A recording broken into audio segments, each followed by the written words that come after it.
straight away, turn around.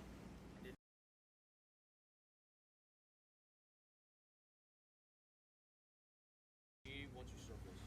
Okay. Alright? So at that point, the way that should look, right? Just to kind of be ahead of the game.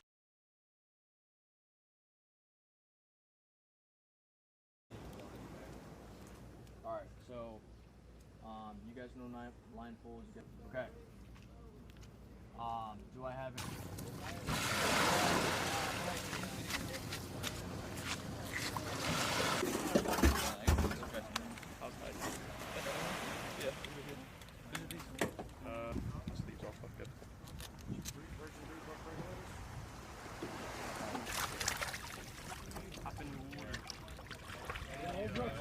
That's how they go, guys, opposite each other.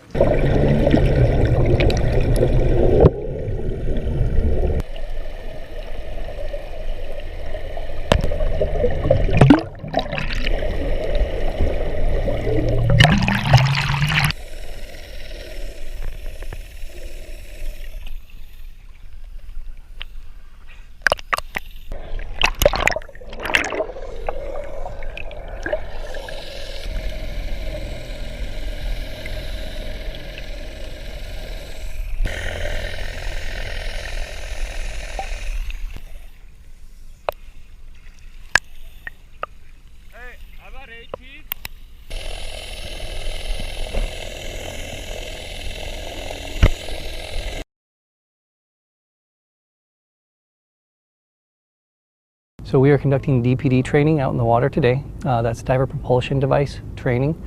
And then we followed up with a AGE drill, which is an atrial gas embolism, which happens to divers out in the water. And we treat them in the chamber for that. So an atrial gas embolism occurs when air gets into the atrial side of the blood system and travels to places where it's not supposed to.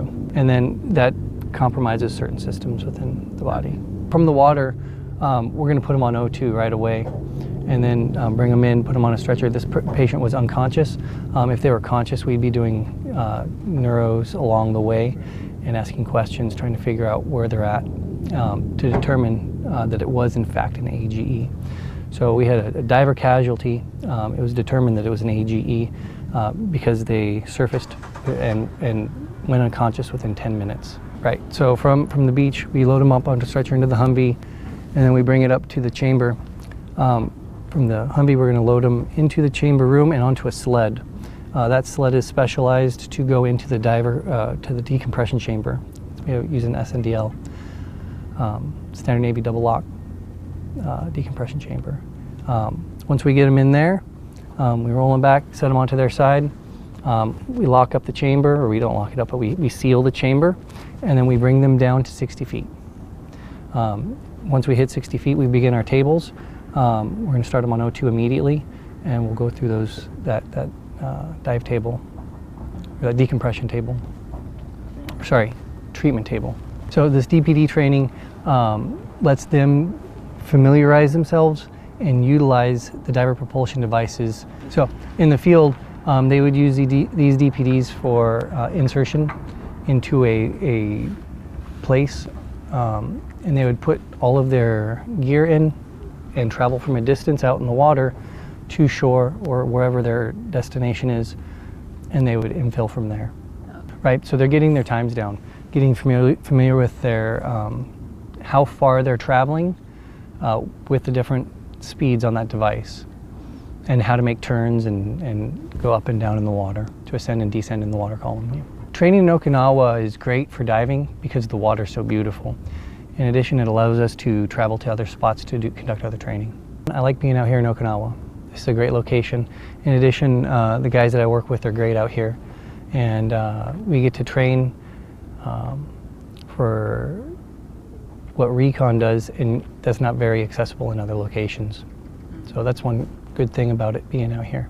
All right, so our chamber covers all DoD and DoD dependents. That includes the Marine Corps, Air Force, Navy, and Army. We are the only military dive chamber on island. We have a chamber team, mass driver, ND1, myself, and HM2 Druids. We're on call for if the chamber goes, if there's a diving casualty anywhere on island, we will be here and ready to operate that chamber. But for example, 2 days ago we treated one active duty Marine in a military dive, and over the past year we've treated 8 U.S. recreational dives off duty, yeah.